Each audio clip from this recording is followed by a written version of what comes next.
Welcome back. I hope you're doing great. As a part of this video, we'll understand data mismatch check at a high level. So far in our previous videos, we understood requirements document validation and metadata validation. So what next? That is going to be data mismatch check.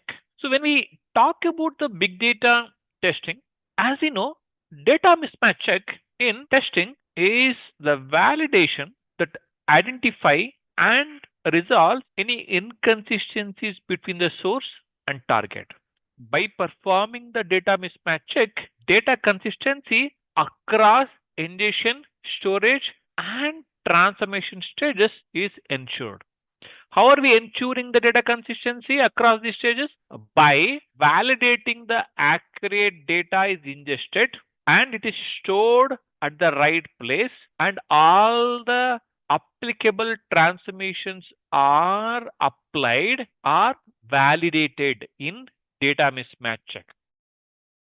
At a high level, in a data mismatch check, we do have data quality as one of the type, and we have data transformation validation, and we have one-on-one data validation. So depending upon different scenarios, depending upon different places, people do classify them in a different ways.